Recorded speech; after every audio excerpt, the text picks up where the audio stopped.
You are listening to the US of NA by Nation Beer, a series of stories about the people and places from every corner of the country who are helping fuel the NA beer movement. If you like this episode, please add us to your library in Apple Podcast, Spotify, or wherever you prefer to listen. For more great NA stories, including our many beer reviews, visit nationbeer.com. Would you love to get free stuff in exchange for helping non-alcoholic brands get cans in hands? Or are you an NA brand yourself interested in expanding your reach? Join the waitlist to find out about our new Grassroots Ambassador program launching later this year. Just go to nation.beer to find out more. Welcome to the US of NA. I'm your host and chief optimist, John Eggleton. Today's episode is with a pretty familiar brand in the non-alcoholic space if you've been in the category for a while. Ted Fleming is the founder of Partake Brewing, which first launched back in 2017. Based in Calgary, the Canadian company holds a leadership position among NA beer labels in its own country, while also being distributed in 22 states here in the U.S. While none of the North American non-alcoholic craft breweries are public companies with open revenue figures, it's probably safe to say Partake is somewhere in the next tier of companies behind Athletic, vying for market share in the craft sector. We wanted to talk to Ted in part because of his company's strengths in building their brand, something they've accomplished through merchandising, partnerships, like with the Association of Pickleball Players that we'll get into, community building, and of course, making a good product. In our talk, Ted shares some of the lessons they've learned at Partake that could be applicable to others just starting out, as well as his thoughts on how consumer perception is evolving around drinking less or not at all. We end with a discussion around the national-local split in NA beer. Most of the craft brands out there aren't really tied to a particular region, as well as his thinking on how brands like Partake may work with smaller breweries, a hot topic on some of our recent shows. Hope you enjoy. All right. Our guest today can best be described as a real pioneer in the non-alcoholic space. Ted Fleming is the founder of Partake Brewing, which, as many of our listeners know, is one of the largest brands in the category across North America, which he started in 2017. What you may not know is that about 4 years before, Ted had launched an NA e-commerce platform, which believed to be the second in the world at that point, that in many ways was a precursor to what's now obviously an exploding retail market in the non-alcoholic space. That came about partially in response to some personal lifestyle changes he was making. So Ted, thank you so much for joining us today. Yeah, thanks for having me on, John. Excited to be here. Awesome. Well, a couple of quick things before we jump into our questions.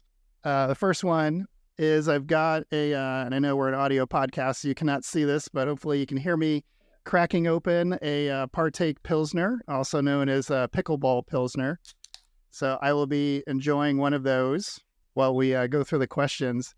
And then secondly, I have to make a confession. As I was doing the preparation for this episode, I realized that we may need to think about broadening the title of this podcast a little bit. It's currently called US of NA.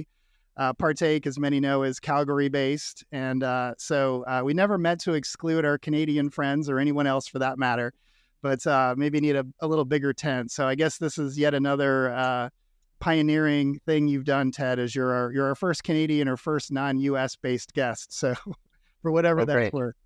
Yeah, I'm always pushing boundaries here, John. That's right. That's right.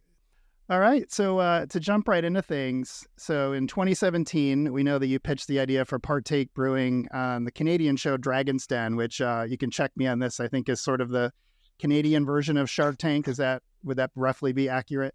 Yeah, that's pretty accurate. It's also the same year you launched a Kickstarter campaign. So we know you had, your own personal reasons for getting into the category like so many of us do. It was also a very different category, looking back 7 years or so ago.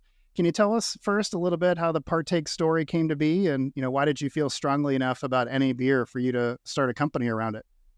Yeah, absolutely. So, my journey goes all the way back to 2005. In that year, I was diagnosed with Crohn's disease and, I didn't immediately know what that really meant for me, how that was going to manifest, what changes that was going to bring in the future. And, fast forward a few years to 2010, I was having some complications from Crohn's. I was hospitalized a few times. I had some surgeries in relation to that condition. And then, in that same year, I became a father for the first time. And those two kind of life events sort of came together. And, there was one unfortunate time that I was in the hospital and my daughter was maybe two months old, and she couldn't come visit me in the hospital because of just the environment that I was in, and I had some time to reflect and think on things, and I came out of that with a resolve to, hey, I was going to just lead a healthier lifestyle. I had a lot more responsibility, obviously, becoming a parent, and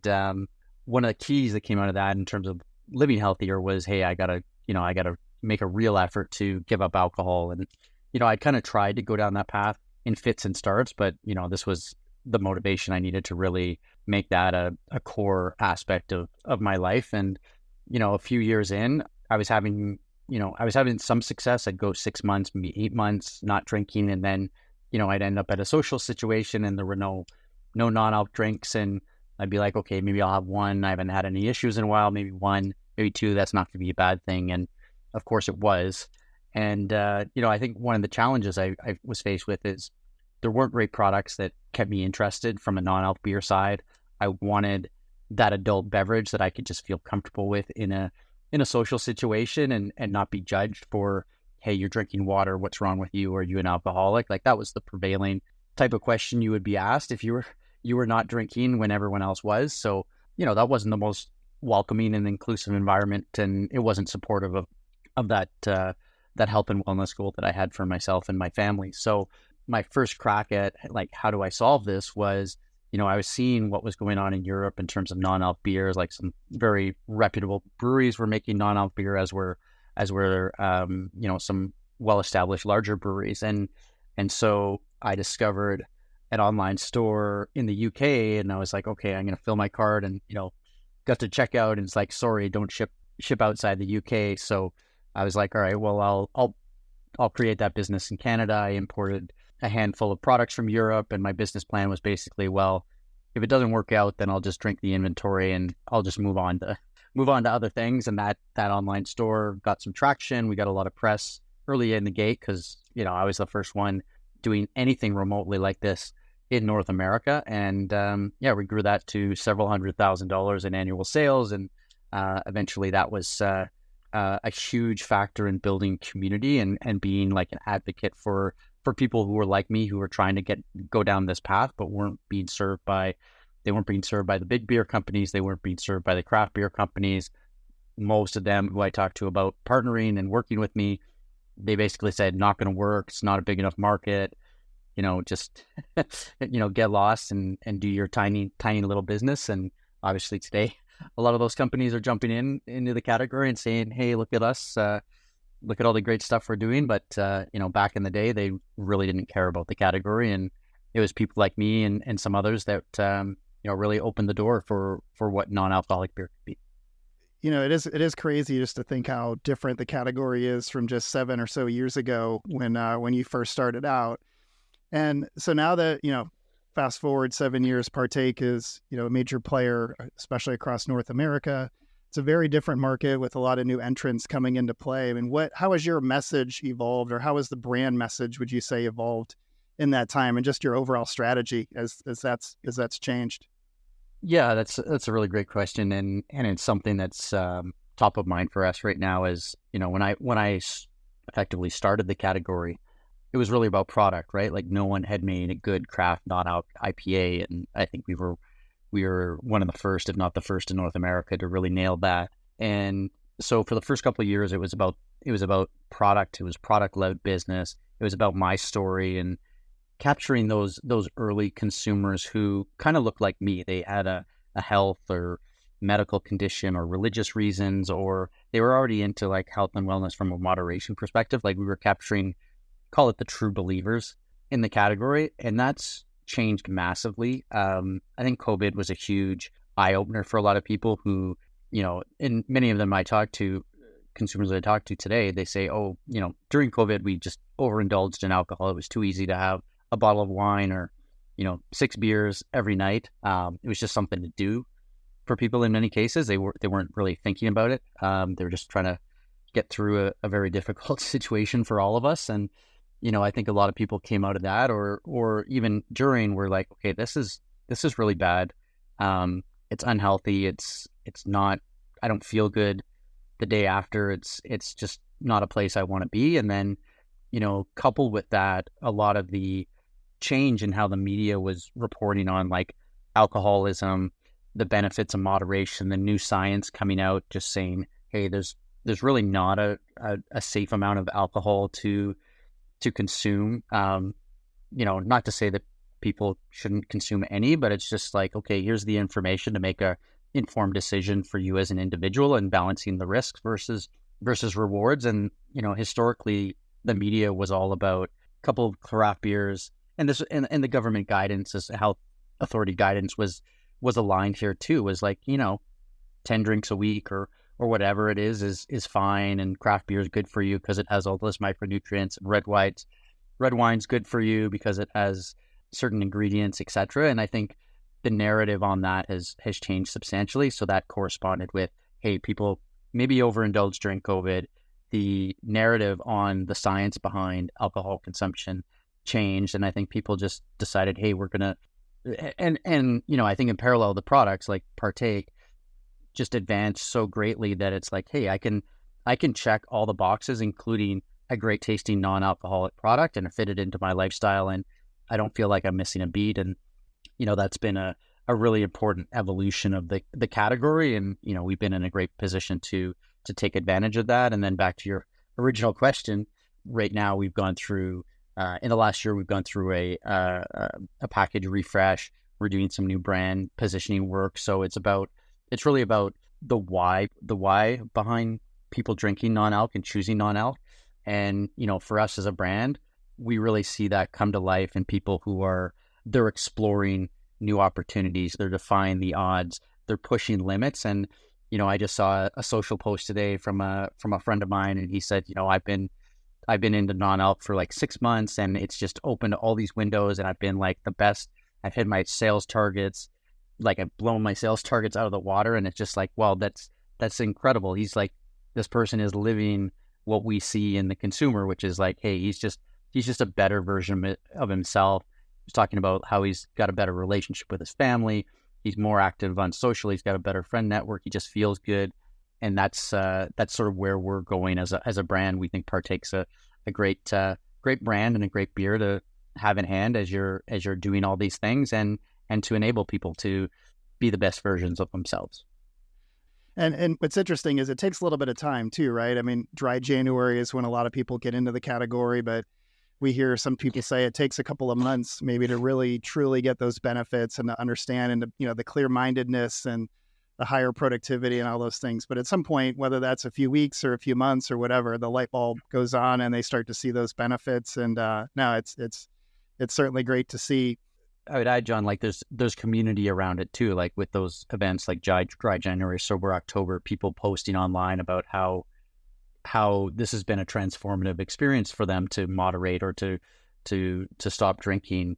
There's a community now that supports that. And, before it was something that was viewed with a bit of derision that you weren't drinking when everyone else was. Now it's seen as like, oh, good for you. Like, I tried this. I'm trying to drink less. I'm trying to, like, people are seeing it in an aspirational light versus previously it was seen as something to be, somewhat embarrassed about. Right. No, absolutely. You're right. And that certainly goes part and parcel with the evolving message of it is a very different category, and not just because of the new players from 7 years ago, but just the evolving way that people view the category. And certainly you guys have been in front of that trend.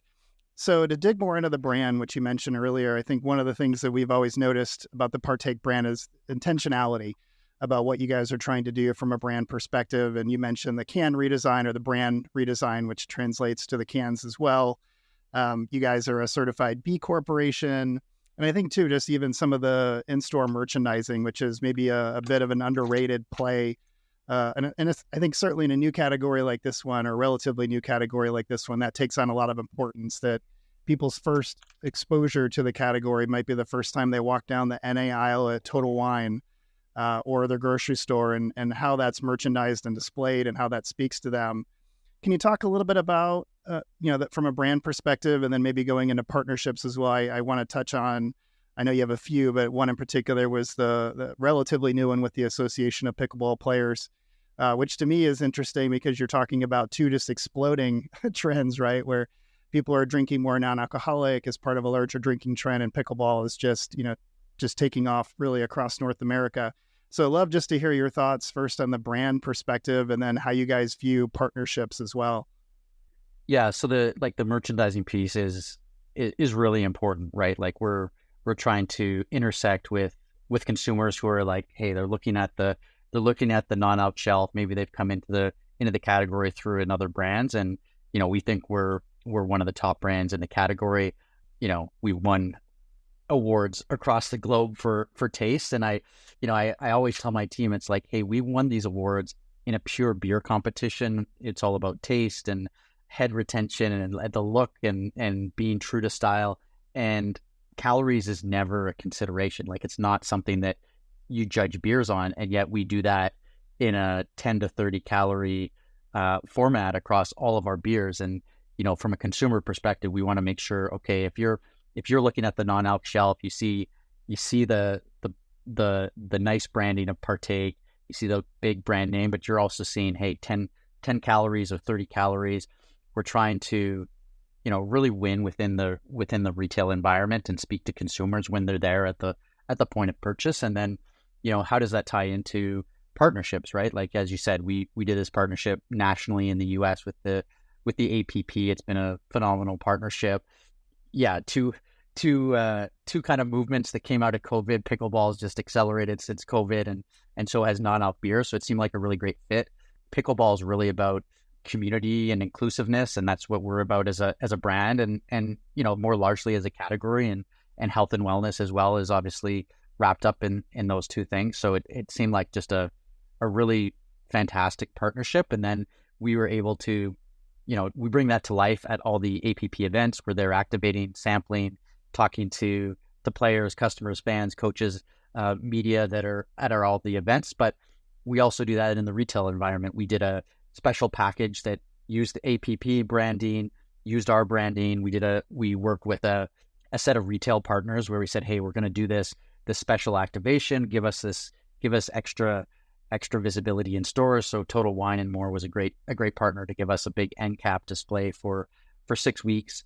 We're giving away a trip to the APP finals, which are in Fort Lauderdale, as part of that as well. So it was really a 360 activation between our brand, being able to put some really specific packaging together for the promotion, working with a retail partner to bring it to life in the retail environment. And then at the end of the day, we'll bring the winners to Fort Lauderdale for the APP finals, which will be a lot of fun. So it's been a great, it's probably the first time we've done something that's involved a partnership, a retail partner of ours, a giveaway, and just a value add to the consumer as well. So it's, something we're going to look to do a lot more of in the future. So one of the things that struck us about the APP partnership, and you touched on it a little bit, is there's some local elements to that where you're recognizing individuals in different markets. And I've seen that on some of your social accounts where you guys are sharing, some of that localness. And you talked about community earlier. And so can you talk a little bit about that? And I do think, especially in this category, that's so important because there is a lot of the non-alcoholic beer companies are a little more, they're North American based or a little less regional or local, at least for right now. And so I think that kind of community flavor adds a different dimension maybe than people are otherwise seeing the category. So is that something, I'm assuming that was something that was intentional on your part to pursue? Yeah. And I think that goes back to like the origins of the business. And, I started the business with the view of like, okay, look, and it came from the e-commerce store as well, where I had trouble shipping to US customers because the brands wouldn't work with me on a label perspective. And if I didn't have the, US compliant label, then, we weren't operating above board. So one of the things when I started Partake, and one of the reasons for doing so was like, okay, I want to make sure I can service customers across North America. Like they want that. That's what I'm going to try to deliver. And so, I've always approached this business with like, hey, look, I have to act locally, but I have to think sort of more globally. And then the APP partnership's part of that, right? Where we're doing something on a national partnership basis. They do events. I think they do maybe 16 to 20 events across the US and in various markets where they're activating in those local markets with them. But, we think pickleball, just like beer, is very local and very can be very impactful. And I think in the case of non-alcoholic beer, a power for good. And so one of the things we ideated with the APP and came up with was, hey, we want to find someone in the local community where each of these events are taking place, whether it's Florida or Texas or Chicago or wherever, and say, let's find someone who's really pushing community, really building community, pickleball related, and let's bring them to the event. We'll give them the Partake Community Hero Award. We designed this award and just really wanted to showcase people that are building community, and that's what we're about as a brand. There's a great alignment of values between Partake, the APP, and then the recipient of this award, and it's something we hope to continue with them and build out, because it's really been a great part of our brand story. It's a great part of the APP's brand story, and it's really important for building community in each of those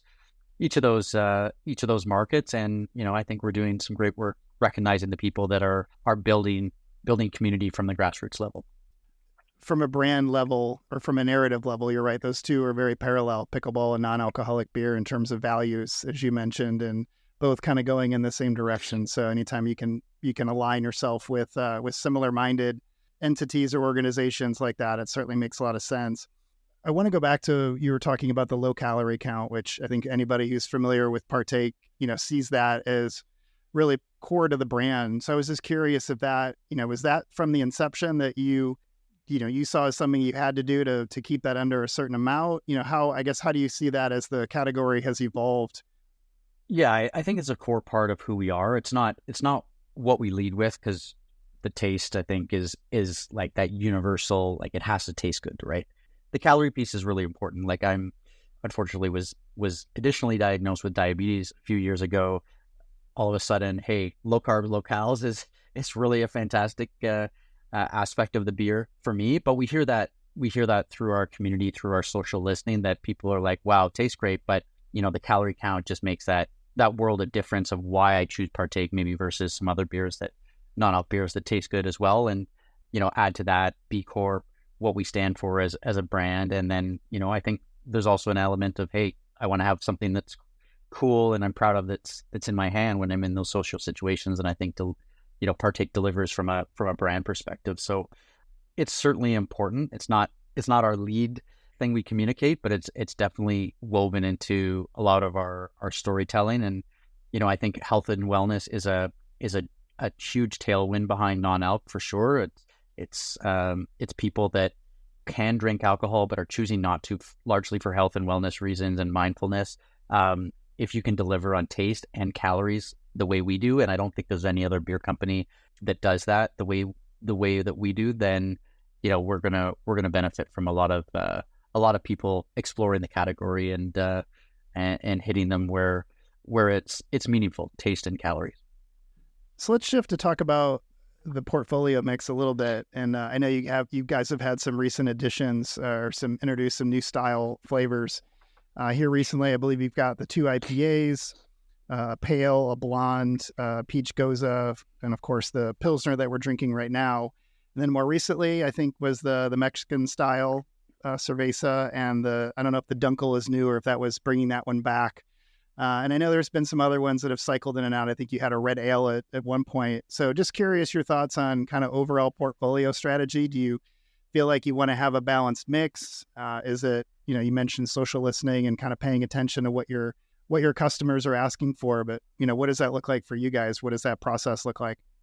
Yeah, it's a bit of a balance between core styles. So we need to have 7 products that we can go to retail. We can hold larger inventories on. We can build economies of scale. On the other hand, we have this super passionate craft beer customer base that's connects with us online. So we have direct communication with them. I actually, from that prior online business, a lot of our early customers were from online, and so we're able to experiment and push some style boundaries, be creative from a limited time offer through our e-commerce channels. So we try to find some gems through that we can bring to full scale and retail. But it's a balancing act between, hey, working in retail requires a certain scale and a certain focus.